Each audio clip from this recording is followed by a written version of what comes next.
You are entering the bonus stage, a podcast produced in association with oceanofbees.com, with your host Marauder and Phoenix923, a podcast for all gamers, console and PC alike. Welcome to Bonus Stage. Hello and welcome to Bonus Stage, a podcast produced in association with oceanofbees.com. As always, I'm your host Marauder. And I'm Phoenix923. And this is episode 25. We're recording this on October 10th, 2013. Sorry for the long lull in the broadcast schedule, however, life sucks. So, moving forward, of course, starting this podcast out, we're going to check out what is new on oceanofbees.com. We've got quite a bit to talk about, so I'll just go through it really quickly. Starting with the blogs. I have to figure out exactly which one was the last one we talked about. There we go. Alright, starting out, there's a blog that I reviewed The Family, which is the new Martin Scorsese film. So if you're interested, check that out to get my thoughts on it. I don't really have anything else to say other than that. The next blog up is Guy's Stuff, Harrison Ford with a Gun. Is he the best actor of all time? In your opinion, I know you're going to say yes. When he has a gun, actually, yeah. It's hard to argue that. But yes, so if you're interested in Canadian Guy's opinion on that, or rather his whole thing on that, go right ahead and check that out. And the last blog we have is my review of the movie The Prisoners, which is a kind of a crime, kidnapping, mystery movie. So if you're interested to hear my thoughts on that, go ahead and check that out on oceanbees.com. As for the videos, we have a total of like 5, I think. Wow, Sammy J. Reads. Man, God, I gotta really buckle down and get some stuff on this site so it doesn't look like it's just all completely controlled by one person. But starting from the bottom up... Well, wasn't it like that for you when you started, though? You pretty much took over the entire site. I did at one point, yes. Because I had stuff coming out more or less every other week. Anyway, so we've got Sammy J. Reads A Song of Ice and Fire Game of Thrones re-review. So if you want to know what she thinks about it again, go ahead. The next one up is a video by me, Marauder's Power Supplies, which is a series I'm starting, basically focusing on game accessories and game consoles, that kind of thing, kind of the hardware side of things. And it's the Pokemon Rumble U figurines. Actually, since that video, I've picked up a couple more of those little figurines, and I'm thinking about doing an addendum, because I said in the video that the build quality was alright, and then I found one that was broken. So, in the ball, I didn't break it, it literally broke in the ball, so, what do you do? Alright, so, up from there, Sammy J. Reads My Little Pony Friendship is Magic number 8. Love that show. I'm not making it a secret. It's just out there. Uh-huh. I also had the pleasure, by the way, to watch the Equestria Girls movie, or whatever that was, where they actually become Yeah. Mm-hmm. I really liked it. I thought I would hate it, and I actually really liked it. Okay. Yeah, it's worth watching. It's fun. Alright, so, the next one up, Sammy J. Reads Dead Man Wonderland Volume 2, and the last one, Sammy J. Reads Batwoman Volume 1 Hydrology. There we go. I can read. So if you're interested in any of those titles, go ahead and check out her corresponding review. Again, all that can be found on oceanofbees.com, not to be confused with any other website based around insects, like bugcatcher.com, which is nothing but a Pokemon site. So, moving forward, we've got just really one, well, I guess it's 2 things, but I'm going to lump it into one, and that is Valve's announcement of the SteamOS, the Steambox specs, and the Steam controller. Woo! Yay! Yeah, so, now, basically what this is Valve is, of course, as everyone knows, very upset with Windows 8, as am I. As is everyone. As is everybody, apparently. As a matter of fact, I read an article today on Yahoo's front page that 99% of the sales that Toshiba makes to businesses are Windows 7. Yeah. That should tell you a little something. Even when I tried Windows 8 at a store kiosk for probably a good hour, I really couldn't figure it out, and that says something when I can operate a Commodore 64. Anyway, so they've released their own operating system called the SteamOS, which is based on Linux. I don't know what version of Linux. Maybe it's just a custom thing. I would say it's probably something off of Ubuntu, just because that seems to be the operating system that a lot of game developers like to shoot for. Well, yeah, because when they moved Steam over, when they said they'd give Steam games Linux support, they did aim at Ubuntu. So it wouldn't surprise me if their own OS is built off the same ground. Anyway, so basically what it's going to be is obviously the operating system to run their Steam boxes, and I'm actually really interested. Yeah. I you know, obviously with my trepidations and my the way I feel about Windows 8, Steam OS is sounding pretty interesting. Obviously I'm going to wait till it comes out so I can give it, you know, a full hands-on try, but I'm not against it. I'm actually quite intrigued by it. Neither. I think it'd be fun to try it out. I wonder if they're just going to focus strictly on gaming, but I'm pretty sure that there's going to be other things in it, like a web browser, certain apps for your social networks and whatnot. Yeah, they did say it was going to support video streaming services, and I wouldn't be surprised if they didn't have like Facebook and Twitter and maybe Tumblr on there too. Of course. Because you just can't go without that now. My Vita has Facebook, for God's sake. Like, literally. Yeah. I think the PSP even had Facebook at a point, or maybe you could get through the browser. I don't remember. My sister's e-reader has Facebook. And that doesn't even have a color screen on it. It's really quite something to see. Anyway, so yeah, it's going to be able to support its own little set of apps and whatnot. And that's going to run inside of what's called the Steam Box, which is pretty much a custom-built gaming machine that you can buy from various manufacturers. That's going to have any number of system specs. I mean, I think they said it starts at a NVIDIA Titan and goes all the way down to a 660 GTX NVIDIA card. So that's going to be quite interesting, and something I might actually look into. Obviously, they haven't announced the price for any of these things. Yeah. But I don't know, I'm interested. Now, what they said you're going to be able to do is set it in your living room and stream your games to it from another machine.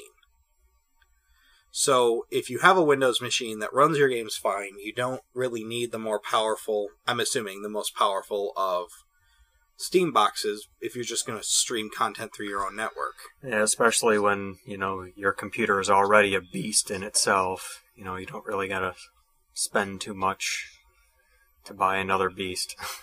Yeah, like I said, if it's running Windows 7 and has, maybe an NVIDIA Titan in it, for example, and 64 gigs of RAM and a ridiculous 8-core CPU, it won't take much to stream it over to this little Steam box. Another interesting thing is, obviously, it's going to have a hybrid 8GB SSD with a 1TB hard drive in it. So I'm assuming the 8GB SSD is going to be for the SteamOS, and the 1TB for everything else, games and apps and whatever. So that's going to probably be a lot of space for a lot of people. I mean, I game a lot on Steam, and my computer only has 500 gigs, and I'm not finding myself... As you say that, if you actually look at the Steam, I don't know what you call it, like hardware specifications that their users have, pretty much a large majority of everyone who uses Steam has a 500 gigabyte hard drive in terms of, storage. Right. So, you're going to get twice that in this little box. When I build my own machine, it's going to have like 6 terabytes. I'm going to be able to download every single game off my Steam library. But probably not. That's a dream, though. A dream I want to have, damn it. Anyway, so yeah, this is an interesting little turn for them. I'm not quite sure who they're aiming at with this. Like, I guess that's my real question is, who exactly are you shooting for? Because if you're aiming at the console side of things, PC gaming is still a little too complicated. And then if you've got all of these machines with all these various specs, that's going to confuse people. If you walk into a store and there's 8 or 9 different Steam boxes, no one's going to be really sure which one to buy unless you're a little bit of a techie. Which, if that's the case, you're already going to have your own machine. Well, I don't really think so, because it's kind of just like the consoles now with their various, 2 or 3 versions. People will buy the one that has the most stuff in it. And I'm pretty sure that they can tell which one has the better stuff in it based on price. Yeah. Well, a lot of the stuff is going to be standard between all models. Like, all the graphics cards, no matter which it is, it's going to have 3 gigabytes of DDR5. There's going to be 16 gigs of RAM in all of them. Again, the 1 terabyte hard drive is going to be in all of them. So, really, they're going to be as standard as possible. But, I don't know. It just seems to me to be a little bit... It'll be interesting to see how they hit the console market, or if they even impact the console market at all. Yeah. I think it's just more or less to bring the convenience to people to where they don't have to worry about specifications and whatnot. Right. They could just buy a box and then go, instead of, buying a motherboard, hard drive, graphics card, CPU, GPU, things like that. Right. So, well, yeah, they gotta... It is easy to go, buy this and it'll do everything. Yep. This one right here. Buy this. But again, I don't know. Like I said, I'm not saying it won't work or anything like that. I'm interested to see how this is all going to roll out. Mm-hmm. Well, knowing Valve, I know they're probably thinking of a pretty good strategy of how to deal with this. Oh, I never bet against Valve. Oh, no. Even back in the day when Steam was nothing more than a launcher for Counter-Strike and Half-Life, it was like, this is an awesome idea. Mm. Granted, I still prefer to have physical copies of things, and it's a little bit... But when you're buying games, like I said, for a quarter of what their value is elsewhere, it's like... What their current market price is, you really can't complain. I really can't complain when 6 months after a game comes out, it's $5. Like, it really hurts me to say that, but whatever, hey. So, again, the last thing that they revealed, quote-unquote, is their game controller that's going to go along with this. And boy, oh boy, I was expecting a controller, but I was not expecting this. It is something, I'll say that much. If none of you have seen what it is, just look up an image. You're going to be surprised what you see. Basically, it doesn't have joysticks, for one. It has no analog sticks at all. It has these gigantic track pads on both sides. And then the A, B, X, and Y buttons are not in the general vicinity on a regular controller. They are laid out along the center of the controller by the touch screen in the middle. And wait, there is something about those trackpads, though. Yeah. Is supposedly they're going to have haptic feedback in them, so you will be able to sense like resistance and other things like that through the haptic feedback in the controller through the touchpads. So it's almost like an analog stick, but it's supposed to give you like more accurate control like a mouse would. And I think the reason they're doing this is so you can play games like RTS games or first-person shooters, obviously, from the comfort of your couch with a controller.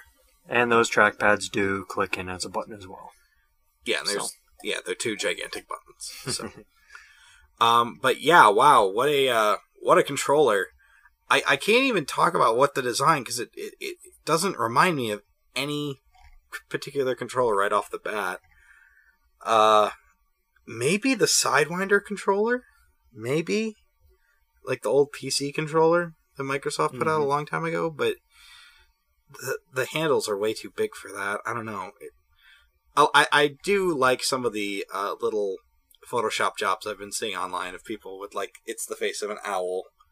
And the two trackpads are the eyes. Hilarious. Now, the couple of more interesting things about this controller is it's going to obviously work with PC and supposedly Linux as well, and SteamOS. The middle screen is a touchpad, and is also a button. So it's going to be kind of like the PlayStation 4's controller, except it has an LCD screen, so they can create their own button layouts on the screen. And again, I'm not sure how all this is going to work, but hey. Also, it's going to be completely hackable. So the Steam community is going to be able to take this thing and upload their own configurations for certain games. So if you don't know how to set up the controls, you can probably just download a setup file or something, or a config file for the controller, and it'll automatically map it for you. They give an example on their website of how Portal 2 would have been supposedly mapped out on the controller, and it's quite interesting. Yeah, again, I don't really want to say anything bad about this controller. It certainly is different. Certainly something I've never seen before. But yeah, again, you just can't say anything about it until you're holding it in your hands and see how it actually responds to games. Yeah, I want to be able to hold it and play around with it and just see, because some developers have been saying that haptic feedback really makes a difference, and I forget who said this, but one person said, you won't miss thumbsticks. Like, okay, but... But I've been playing with thumbsticks all of my life. Forgive me if I'm a little confused. Yeah, I mean, when did the N64 come out? 1996, I think? Yeah. So almost 20 years we've been having analog sticks of some sort? You could argue that the Sega Saturn 3D pad came out just before that, but whatever.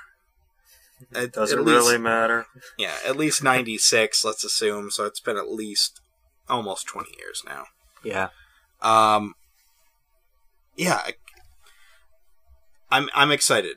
I haven't been excited about something like this in a long time, but I'm very interested in this controller.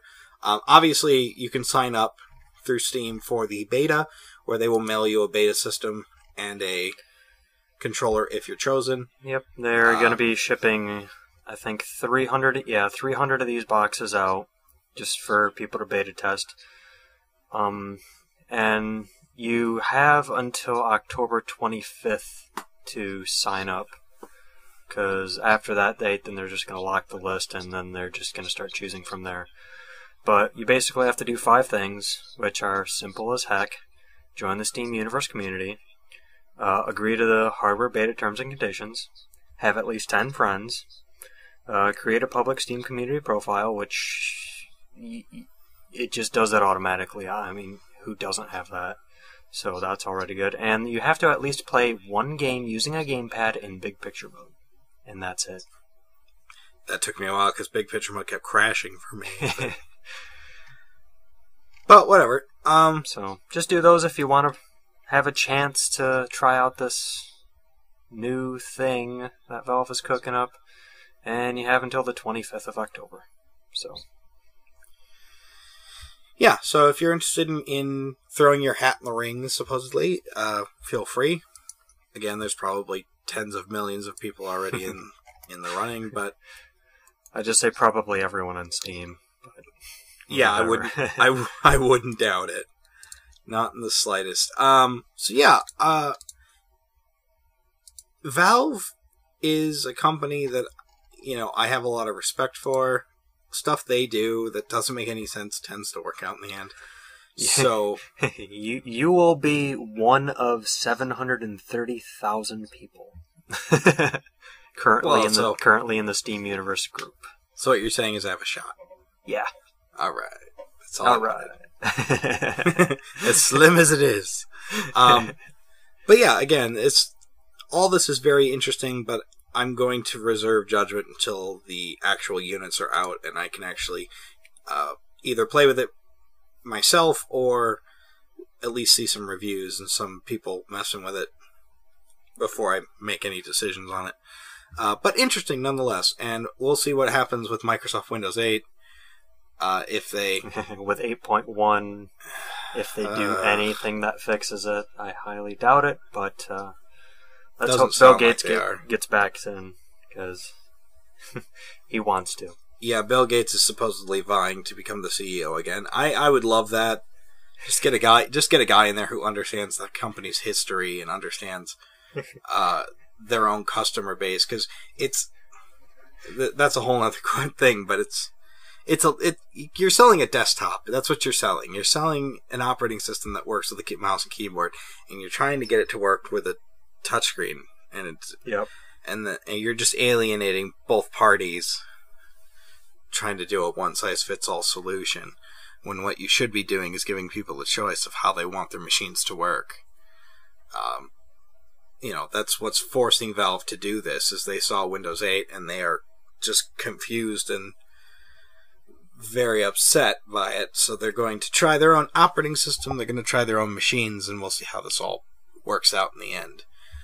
Alright, so that's everything for our topics and discussion. We don't have any questions. Again, if you guys want to ask any questions, go ahead and feel free to leave them in the YouTube comment section below the video, or in the oceanbees.com forum in the corresponding post, or topic thread, or whatever you call that. Go ahead and post in there. I think you'll be the first one in months. First one in months to ever post anything in there. Yeah. But feel free, because it will be answered. There's no one in line. You'd be first. You'd be first in line. Alright, so you want to just move on to what we've been playing? Yeah, sure, that works. Okay. Wish we had more news to talk about, but all the ending comments for it are, we'll wait and see. We'll wait and see. Yep. Not really sure what to do with it at this point. So, alright, do you like me to go first, or you want to go first? You want to flip a coin? You can go first. I have quite a few things to say about one game. So, go. Okay. I was going to say, I have a Chuck E. Cheese token. But, sadly, both sides are heads. Alright, well, let me just quick go through a little bit of a pile I've got going here. Let's see. Mario and Luigi Dream Team. Start with that. I played a couple more hours of that. I don't know if it's just because I haven't played any of the other previous games besides Bowser's Inside Story or not, but I like the humor and everything, and the combat is good and everything, but I don't know, it's just not really pulling me in as much as I was hoping it would. Not to say it's a bad game, it's not a bad game at all. But I'm gonna keep playing it, see if I change my mind. Because, yeah. Yeah, tell me if you do, because I am interested, but I don't know. It's just not as appealing to me right now as, say, another game that's coming out this weekend. Yeah. So. Oh, the Pokemon game? Yeah. Yeah, Pokemon. I'm getting X. Which one are you getting? Getting Y. Yeah, great. Hey, the day that we get it, that Saturday, you got to come over so we can trade over all the starting Pokemon. Yep. Because I know, Sandalphon's going to come over too, and God, I hope Frenchie comes over too, but I'm not sure. Anyway, moving on. So there's that. Oh, Hyperdimension Neptunia. I put probably another dozen hours into that. Now that I understand how the combat system works, that game is a lot of fun. Yeah, I was just about to say, talk about your revelation in that game. Yeah. Okay, so I don't play a whole lot of RPGs. I have a bunch, as you know, but there's very few that I love. I'll just say this, that type of combat system is not really common. So it's no surprise that you didn't know how to do it. Right. So what happens is, as you battle with your characters in the game, they learn abilities, obviously. And, of course, I haven't played anything more complicated than, like, Phantasy Star. So I'm thinking, oh, great, they learned the heal ability or whatever. I don't know. But what I didn't know is that you have to actually go into their combat list and set the moves to a certain combo. So it's kind of like God Hand in that respect, where you build the character's moveset as you play. Once I figured that out, battles just went very quickly.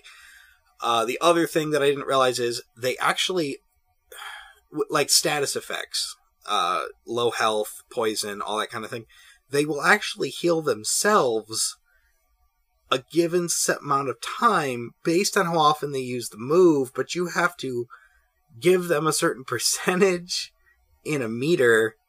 So, like, if I wanted them to heal themselves 25% of the time, I'd have to fill that bar to 25%, if that makes sense. For anyone who kind of doesn't understand Ryan's ramblings, I'll just say, if any of you have played Final Fantasy XII and the Gambit system, it sounds pretty much like that. Where you basically say, I want you to use a potion when whenever a player's health is 50%. No, that's not how it works. Kind of like that. Not really. What you have to actually, well, sort of. It's really hard to explain. It really is. It's like every time they learn a status move, like heal, poison, heal, paralysis, whatever, you have to then apply a certain amount of percentage points to that move, and that's the percentage of time in a battle they'll use that move if necessary. Anyway, it's a really fun game. It's got really good humor to it. I like the characters. I like the way the gameplay flows and everything. And it's exclusive to PS3, so anyone who has a PS3 and is interested in trying it out, feel free. I also heard that they are reporting it or whatever for the Vita.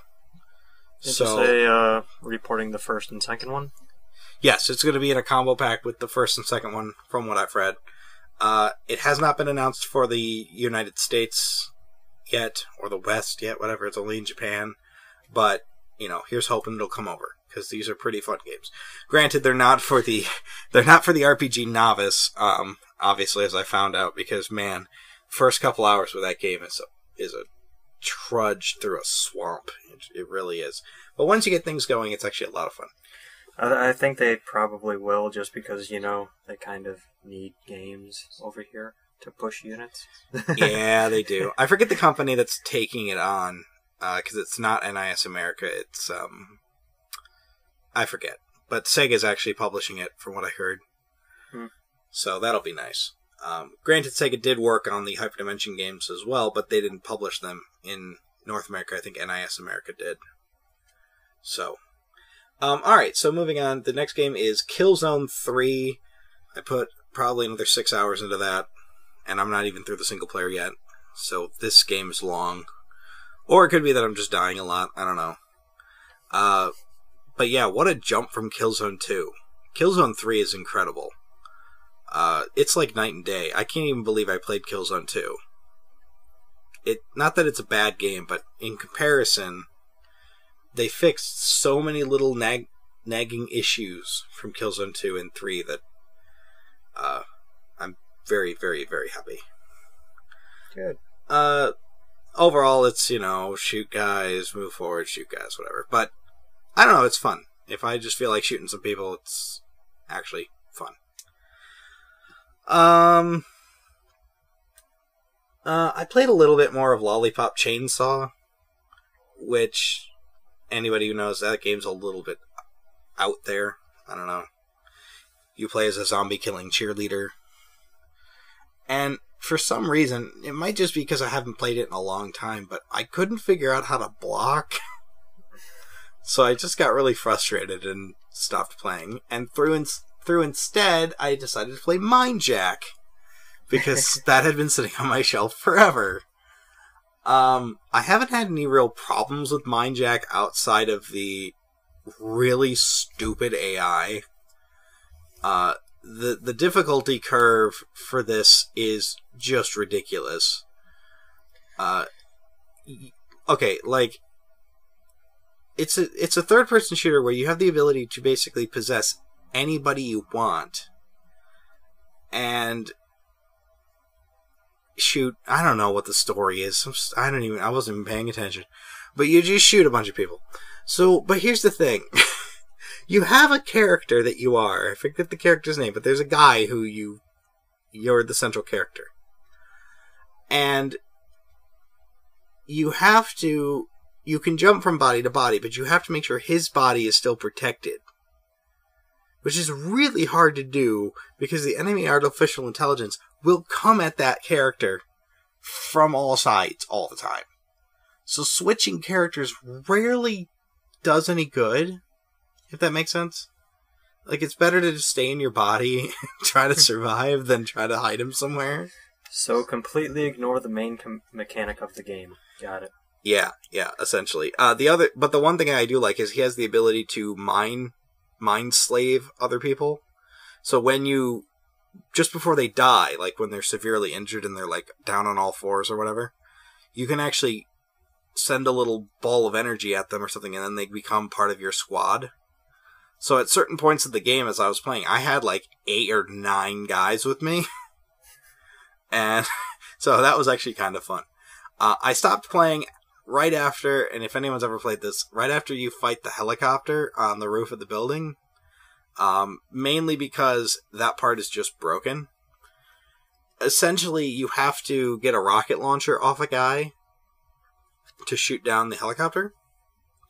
But the way that you do it is you first have to not kill the guy, but, knock him out or whatever. And then take the rocket launcher. It's so difficult, though, because they don't give you near enough ammo. And for some reason, the helicopter has this weird ability to just dodge everything. Like, it'll just be hovering there, just wasting you. So you'll shoot a rocket at it, and it'll just kind of float out of the way. It's so weird. It took me so long to kill that thing. Luckily, the partner AI that you have with you just kept healing me over and over and over again. So I never really had any problem beating it. It was just a battle of attrition at that point. I just say the one funny thing that I like about that game when I watched you play it is if you mind jack a civilian just cowering in a corner, they pull a gun out of nowhere and start shooting. Yeah, no, that's always fun. Yeah, there's just like people cowering in corners, and they'll just whip out a pistol or a rifle and go to town. It's so funny. I don't know. It's an interesting concept, and I do actually like it. But I think the actual, I don't know how to explain it. The gunplay is very loose. Like, the aiming is not as tight as I would like, and I don't know. It's not the worst shooter I've ever played by any means, and I haven't run into any game-breaking glitches like some people have said they have. But yeah, I don't know. I bought it for like $5 or something from a used game store, so I'm not upset about it. I'm actually pretty happy with it, and I might go back to it just to mess around. But man, the voice acting is horrible. It's some of the worst voice acting I think I've ever heard in a game. It's literally like they just went outside. Hey, you, come here. Say this line. Thank you. Like, there's this one time when we busted into a room and this woman came running through screaming, and she says, "Oh no!" And I had to pause the game because I was crying. It's so bad. But anyway, yeah, you should take a look at it next time we hang out, because it's pretty terrible. At least in that respect. The only other games I've played are on my Steam list. Played a little bit more Sonic Adventure 2. I don't know why, I just had the urge to go back to play my favorite game. Again, the Sonic Adventure 2 HD port on Steam, and I think it's also on Xbox and PlayStation. Very good port. A little bit more glitchy than the GameCube version that I'm used to playing, but still really, really fun. So Payday 2. I've talked enough about Payday 2. I put more hours into Payday 2. I think I'm like level 64 now. I know you're much higher than I am. But that game's always a blast. And the last game is Spec Ops: The Line. Talk about a shooter that really gets everything right. Yeah, I should reinstall that. Yeah, I can finish that.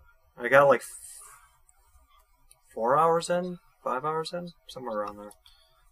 Yeah, I think I beat the game in just under 8 hours, so it's not a very long. What's the word? It's not a very long game by any means, but the gameplay is not what you're going for, really, because the gameplay is pretty much your standard military move forward, shooter. Shoot guy, move forward, shoot guy. Yeah, more or less. But the big thing about it is there's two things I really liked about it. Well, three things. One is I like the squad commands, the ability to command your other two little guys. I don't remember their names. Adams and I can't remember the other guy's name. Lugo, I think his name is. Just the ability to point and click and they do what you want really makes the battles more dynamic. You don't have a lot of ammunition, no matter what gun you have.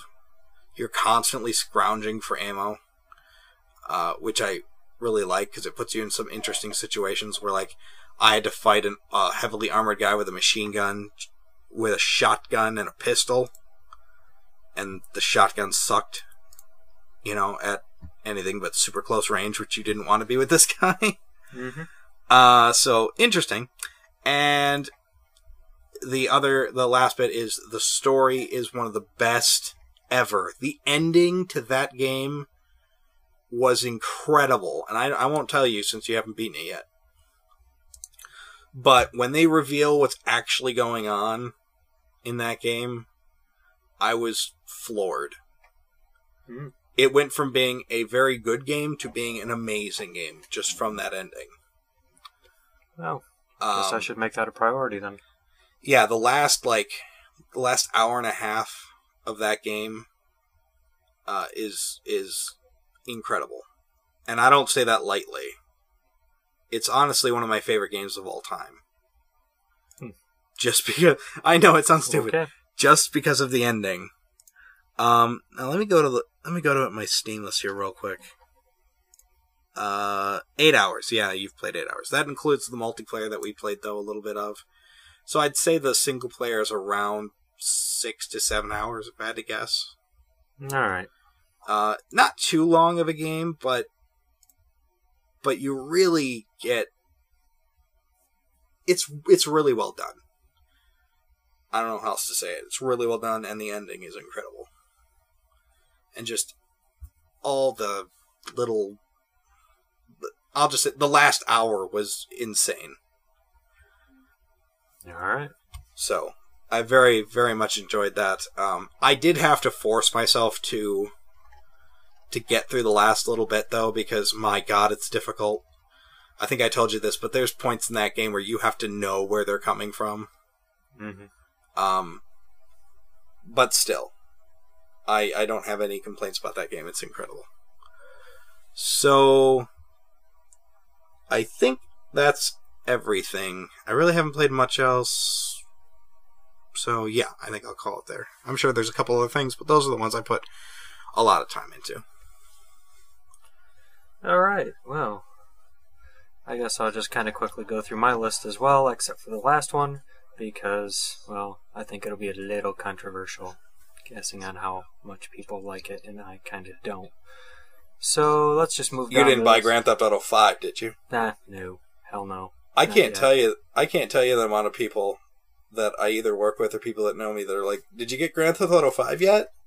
No. Why not? Everyone else is buying it. I have no interest in that game, I'm sorry. Uh-huh. Although, to my credit, I have played all of the other ones. Yeah. To some extent. I've played all the other ones in beaten all the other ones. So, yes, I am familiar with it, but no, I don't have it yet. I don't really have a drive to get it, unless if... Well, here's the thing is, I'm waiting for the PC version, and then I'm waiting for it to drop on Steam in price. Like everything. But anyway. I may do the same, but I don't know. Right now, it's just not a priority. Online videos I've seen of it, of like the multiplayer, like some people I'm subbed to on YouTube, it looks really fun to play online with. But, yeah. It's not a priority for me right now. Yeah, anyway, the first game on my list, thanks to the latest update, is Terraria.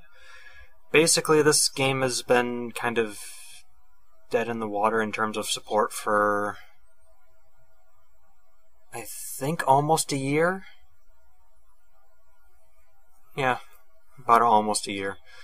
But the 1.2 update basically included thousands of new items. They range from just weapons, armor, a bunch of new NPCs, several new bosses. There's new dungeons to explore in each of the biomes: the winter, the desert, the jungle, and I think that's it. And then just the regular dungeon that already automatically spawned. So there's that. There's been some improvements to the hard mode once you beat the wall of flesh. It's basically, to me, when I loaded it up, it felt like a completely new game, and I've already put in 22 hours. Yeah, looking at my count right there. Yeah, 22 hours, and it was released October 1st. So yeah. Basically, if anyone who doesn't know what it is, a good, well, I won't say good, a kinda decent comparison is Minecraft in 2D, but the thing with Terraria is that it's more combat focused. While you can build stuff with the blocks of the landscape and make and craft and things, it is more focused on combat with the bosses, with just the swordplay. It kind of feels, I don't know, it kind of feels like a Metroidvania type game, except you can alter the landscape you walk on. So, if you have any interest in that, I do recommend it. It is a lot of fun to play multiplayer with. What it is essentially is like an action platformer with a really good crafting mechanic. Yeah, pretty much. Pretty much. Yeah, I wouldn't call it Minecraft either. I mean, it's the closest comparison that people would know offhand, but yeah, I think it's more. It's not really Minecraft. Basically, it only shares the fact that the world is made of blocks. You can mine the blocks and craft things out of it. That's it. Everything else about it is its own thing, and that's just what people don't understand. But no, it was quite an expansive update, and it got me to basically start a whole new world and start playing all over again, just to see what changed. And I am loving every second of it. I'll just put this into perspective. I played it for 170 hours before the update. So, yeah. Anyway, next down the list is, of course, Payday 2. Because Payday 2 for me is awesome. Next would be AudioSurf 2. The early access for it was just released a couple days ago on Steam. And I'm a big fan of AudioSurf 1. Basically, it is a game that generates itself based on what music you have on your computer. And there's various game modes, such as the new wakeboard mode in AudioSurf 2, as well as the regular mono where you just collect the colored blocks, things like that. A lot of people have been wondering why there's an actual sequel to AudioSurf, mainly because AudioSurf's content is based on how much music you have, and you can constantly keep getting more music. But I'll just say that the reason why they did it is great, because basically they've put it into a new engine. They've completely redone how the game interprets the music, so it actually hits those notes, like the blocks that you have to collect. It actually hits specific spots in songs a lot better than the first one did. And while it is early access, it is pretty rough around the edges, but in terms of just the base gameplay, like the UI is crap. I'll just say that much. It looks like crap. But that's not the main point. The main point's the gameplay that I think is they should be focusing on right now. But yeah, no, I'm liking what they have so far of it. Once they iron out the stuff and actually release the game, I'm pretty sure it'll be 10 times better than what it is. And if you're a fan of just, listening to music while playing a game... Does it play anything like amplitude or frequency on PS2? I don't know, because I've never actually played those two. Okay. See, I would play them or whatever, but the problem is that now they don't have a, what do you call it, like a resync option. Mm. So on high-def TVs, it screws it up a little bit. Basically, what you do is, I'll just say, in general terms, you're riding down a road. This road goes up and down based on how the music is. If it's really fast-paced and loud, then the slope of the hill goes down. But if it's really slow and easy, then it goes up. And it, based on how the song plays out, it goes up and down throughout the entire thing. As well as there's colored blocks that you can collect as you're riding down this road. In Mono, you just have to collect the colored blocks. There's other game modes where you have to collect colored blocks and then match them to get more points, whatever, things like that. And then, basically, however many points you have at the end of the song is put into the leaderboard. And there's these gray blocks that mess up your combos, and you just listen to music and play. One of the greatest things is that I turn off the game sound effects just so I can listen purely to the music, and just it's just giving me something else to do other than just sitting there listening to music, and it is pretty fun gameplay wise. So there's that. I would say if you're interested in it, look up video of the first one. I don't know if anyone has any video of the second one up. I don't know if it's allowed in the early access. But it pretty much plays like the first one.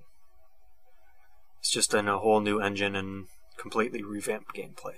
So, here's that. Next, I played through BioShock Infinite. Oh, you did pick that up? Yes, I did. I picked it up off of GameFly when they had it for 66% off, which made it like $13. So I was just like, you know what? Yeah, sure, why not? Picked it up, played through it. I can't spoil anything if anyone hasn't played it. But yeah, don't spoil anything. It's like when we talk about gravity in front of Jason. Yeah, I'll just say I don't know if it would be worth the price of full admission because I beat it in 9 hours. I know that kind of varies amongst people. Me, I generally complete stuff way sooner than other people do. But the story, yes, it's pretty good. My only concern is the ending might confuse people, just with how complicated it kind of is.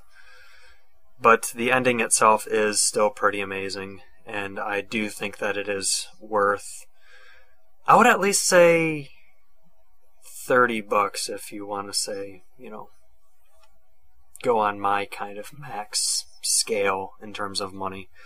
I do plan on playing through it again in the 1999 mode, which is a separate gameplay mode, which basically sets itself up as if you were playing a shooter back in 1999, where there's no regenerating shield, enemies are tougher, health pickups are few and far between, and it's just a more difficult stomp through the game. So, yeah, I'll just say, if you are interested in picking up, I'll just say it is worth, I don't know, to me, $30. But if you can find it cheaper elsewhere, I'd say go for it, because it is definitely worth it. The next game on my list is Dead Island Riptide. If you've played Dead Island, it's exactly the same, given the new survivor mechanics. Basically, you're with a group of survivors in this little area, and they all do certain things which you can increase their abilities for, which so they can create like better fences and stuff to protect your sheltered area and whatnot. And they can die during zombie raids, and if they die, they're gone. So there's that. But other than that, the core gameplay is still the same, which personally I loved. You know, I played through and beat it 3 times, and I actually did finish up Dead Island, the first one, again with Frenchie, just because he wanted to finish it, and I'm just like, yeah, sure, I'll play through with you. But to me, it's fun. I know to you kind of didn't like the mundane combat system. Yeah, that was really my only complaint, was just the lackluster melee combat. Yeah, but, you know, I find it really fun, so I'm going to enjoy playing through that. And lastly on my Steam list is Tomb Raider. I don't think I'm actually far enough into the game to really say much about it. I mean, I am quite a few hours in. Let's see. Yeah, it's negligible, like almost 4 hours in. But my main issue that I have with the game is, I guess, the tessellation on her hair. No, it's not that. It's just, I guess I'm not a fan of the entire cinematic experience in games. Just because everything just seems to be a QuickTime event, and it's really kind of dragging on me.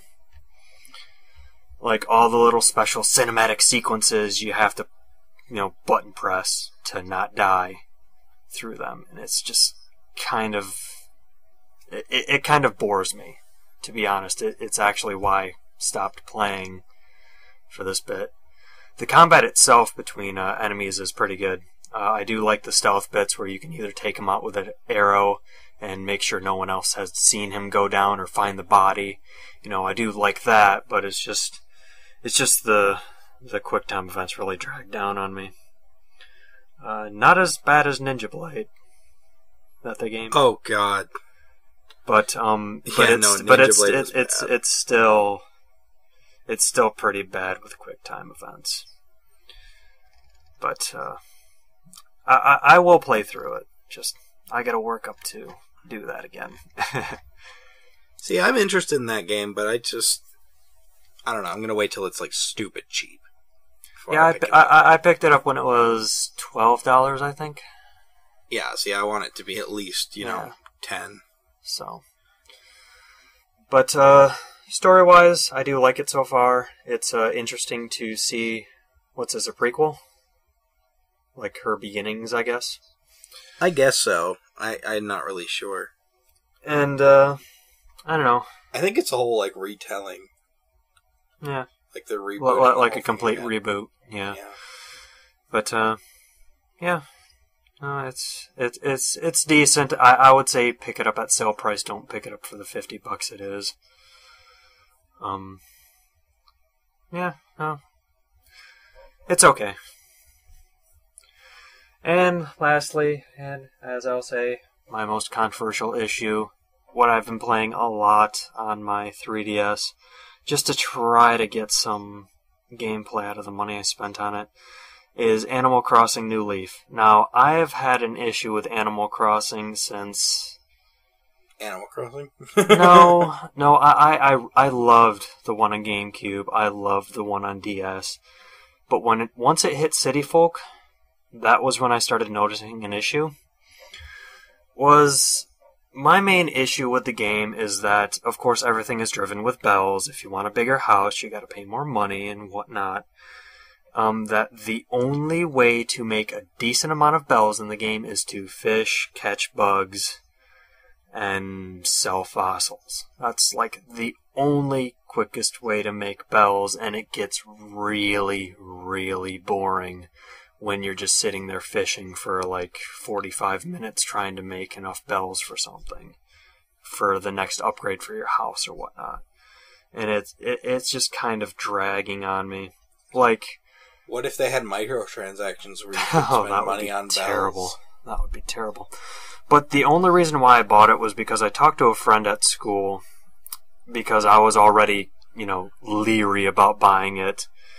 And he's like, yeah, the whole mayor thing of, controlling the town, setting up things in the town, buying set pieces for the town, really do make it great that you have this vast amount of customization for your town so that the town is basically what you want it to be.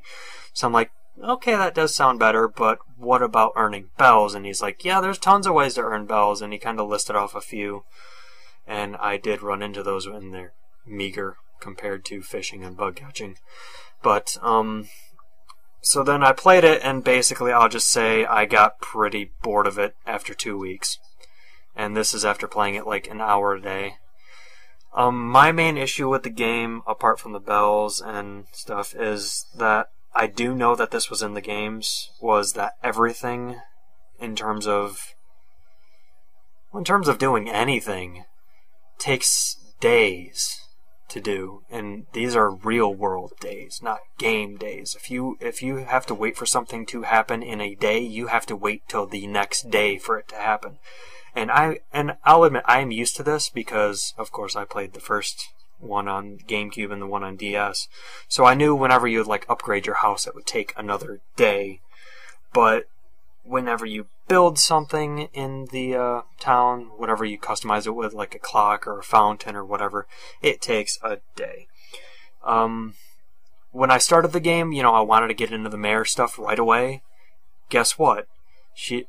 Isabella, the whole secretary who helps you throughout the thing, said, "You must be tired from moving here. Why don't you take a day before you actually do your mayor stuff?" And I'm like, No! I don't want to wait till tomorrow to do this. I want to do it now. And it just kind of bothered me that the final nail in that was Tom Nook does. He's just solely in real estate now, where you can customize your house however you want. Where I basically bought, I think it was a new mailbox for my house, and he was like, "Yeah, sure, just wait and we'll have it set up for tomorrow." And I'm like, "Oh, okay, yeah, sure, I can see that happening." But then I'm like, you know what? I have enough money. I'm pretty sure I have enough money for my next upgrade for my house. So I'm like, "Hey, Tom Nook, let's upgrade my house." He's like, "I'm sorry, you can't. You already have construction work on your house being done. Wait till that's done." So I'm just like, no, that means I'm going to have to wait till tomorrow before I can actually say I want my renovation. Then I have to wait till the next day before I actually see the change. So I have to wait 2 days just to do what I want to do. And that really set me off, and just not liking the game as much as I should. I'm just kind of playing it in little spurts now, just to try to get the most gameplay out of it as I can, but honestly, I'm probably going to shelve it soon. Yeah, see, I was thinking about picking that up, but I didn't care for any of the other Animal Crossing games, and I don't think I'd be into that one too much. No, it's... I mean, I know everyone's saying, it's a great game, it's the best game ever, but to me, it's really just... It's a drag. I'm just slogging through the days. Like, what was it? I don't know. Oh, right.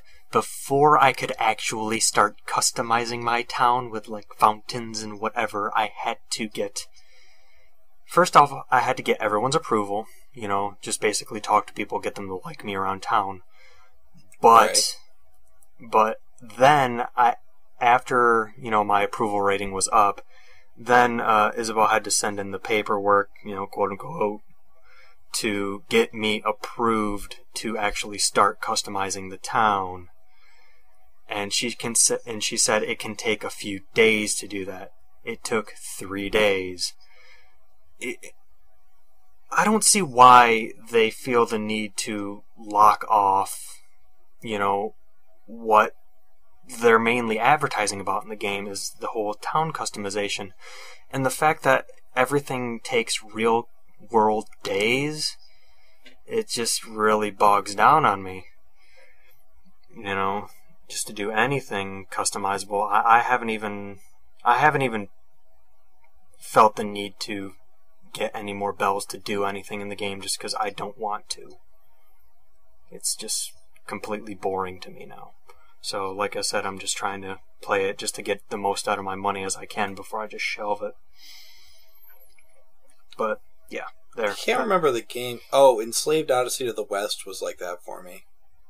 Where a game everybody said that was really awesome, but for some reason I just couldn't get into it. Mm. But I played it and played it and played it trying to like it. Just because I had spent money on it. No, I don't know. I think I've got around 25 hours into it now since I bought it. Which, I don't know. I'll just Are you going to shelve it come Saturday when Pokemon comes out? Probably, yeah. Okay.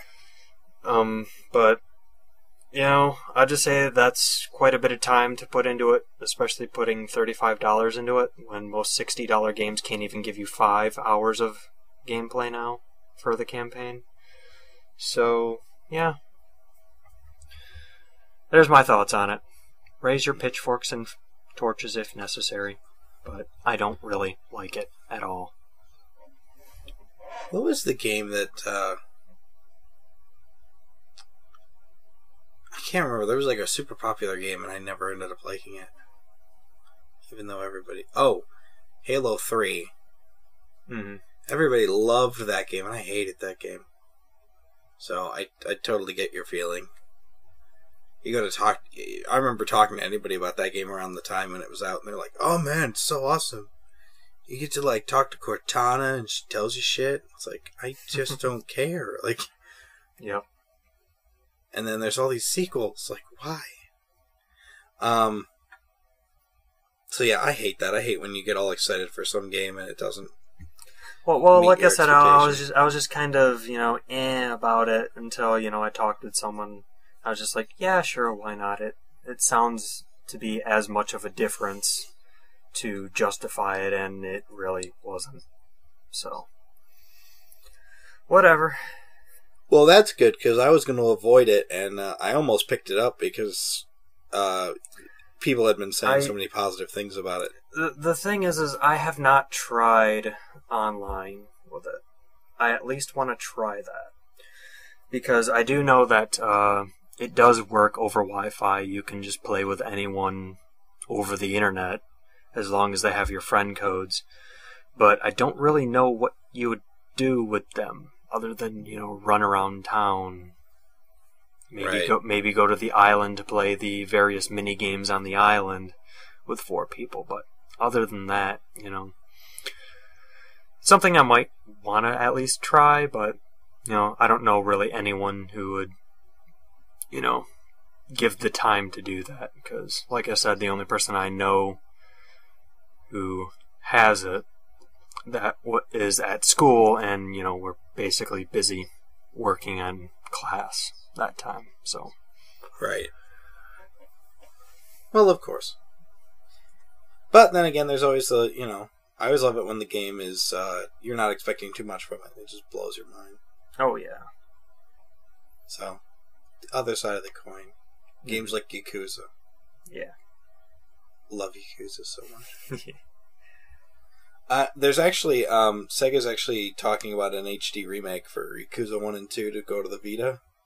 Oh, nice. And if that's the case, I'm going to buy them. But the problem is that there was 2 other Yakuza games released recently. Or I shouldn't say recently. There was one on PSP, and there was one on, there's a 5th one coming out.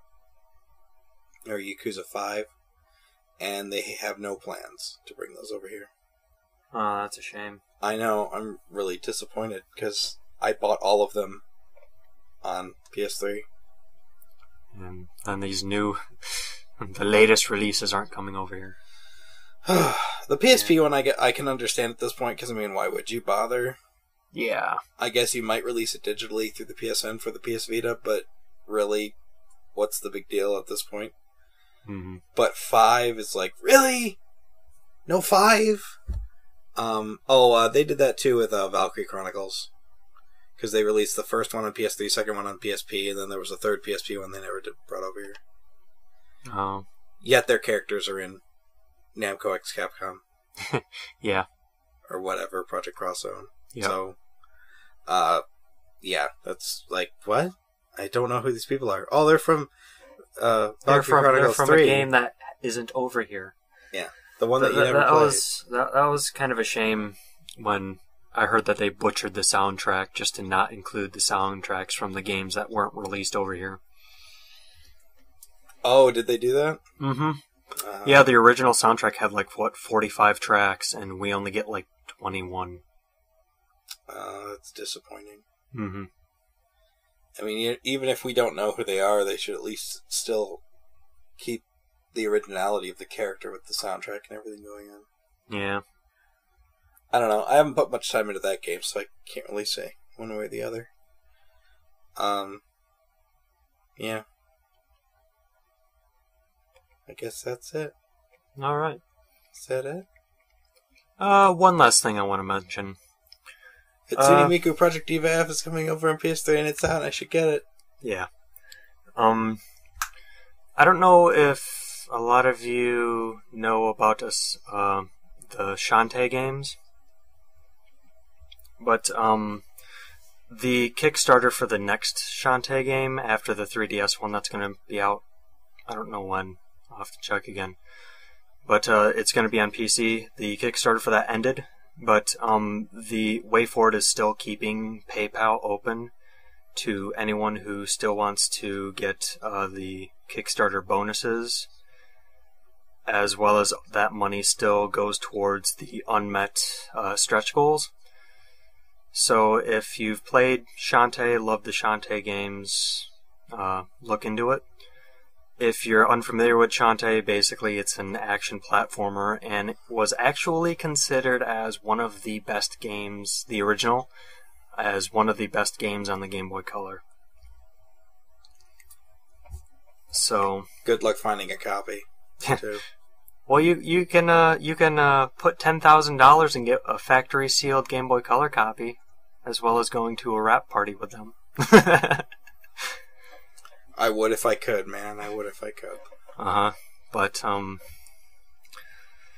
But yeah, I've played the first two, the one on Game Boy Color and the second one on the DSiWare, which both are on the 3DS eShop, and they're really fun. Difficult as all heck, but they're really fun to play through. And like I said, if you're interested in it and have access to use PayPal and want to pitch some money towards it, there you go. Earn some more content for the game. So I might actually do that because it does look really interesting, but I'd want a physical something or other, and I think that starts at the $90 mark. No, actually, I think a physical copy of the game is $45. Let me just quick check. For physical whatnots.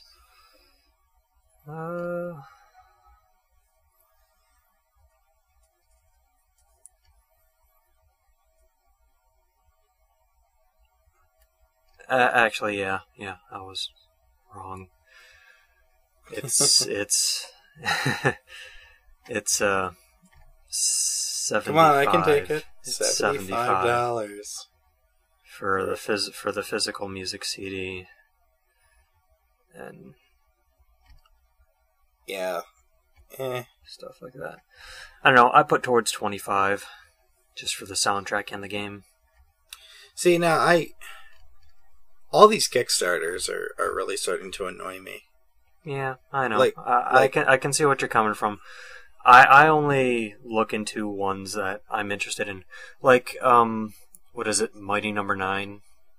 Yeah, the KJ Inafune one. The KJ Inafune one? That cleared like $3 million or something.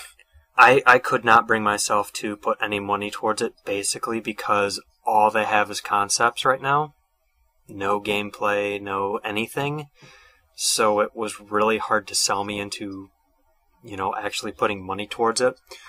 I mean, I know a lot of people did it just because KJ Inafune was working on it, but that really doesn't do much for me. I need to see somewhat how the game is going to be like. I can't just go based solely off of concepts.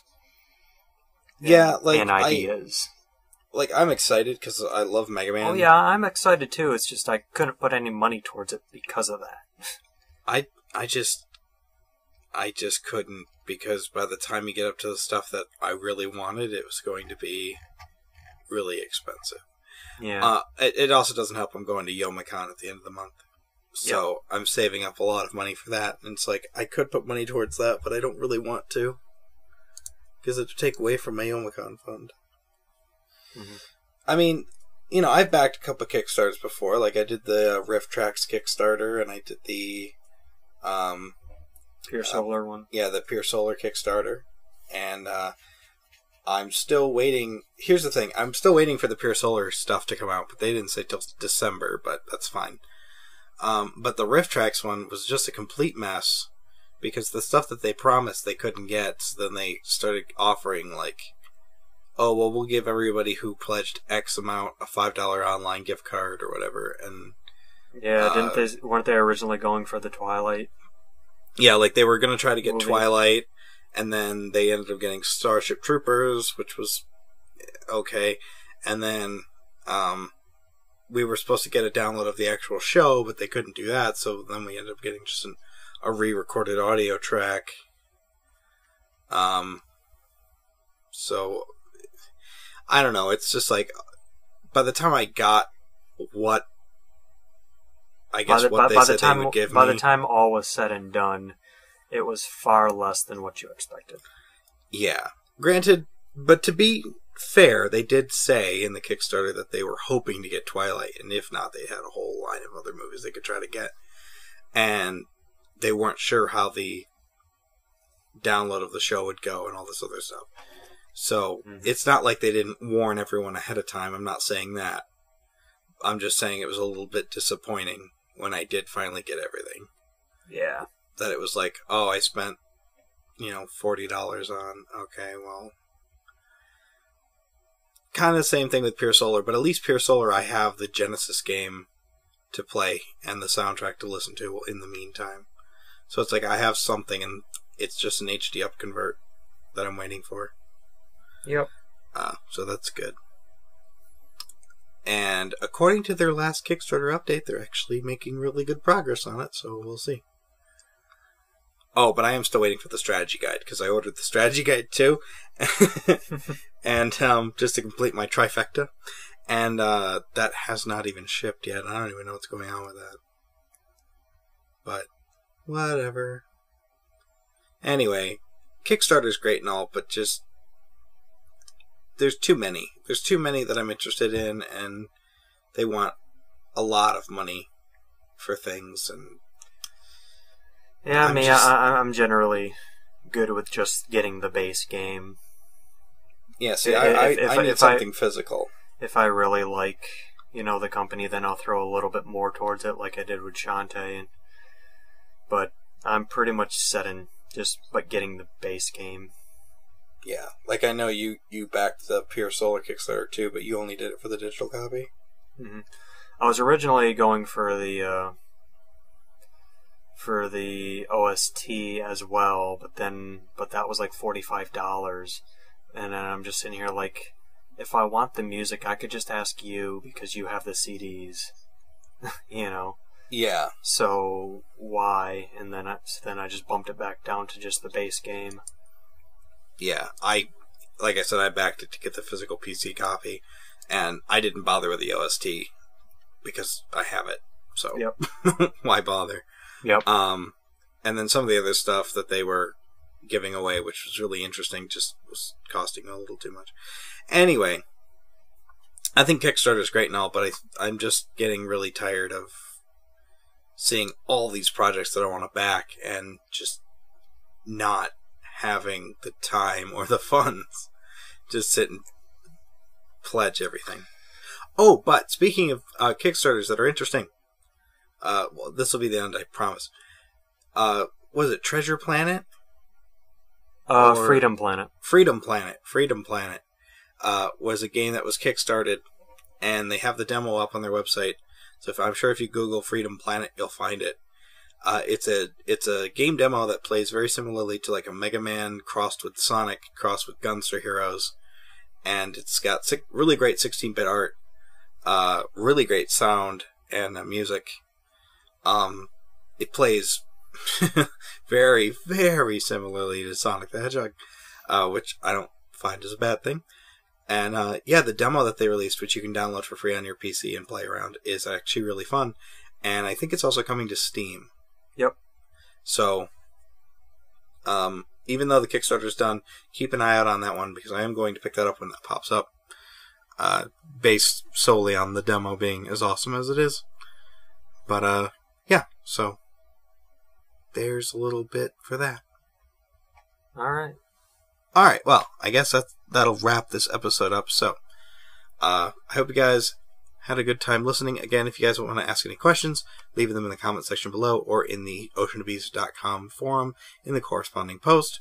And we will get to them next episode, as there is not a line. Anyway, so, as always, I'm your host, Marauder. And I'm Phoenix923. And we'll catch you guys on the next bonus stage.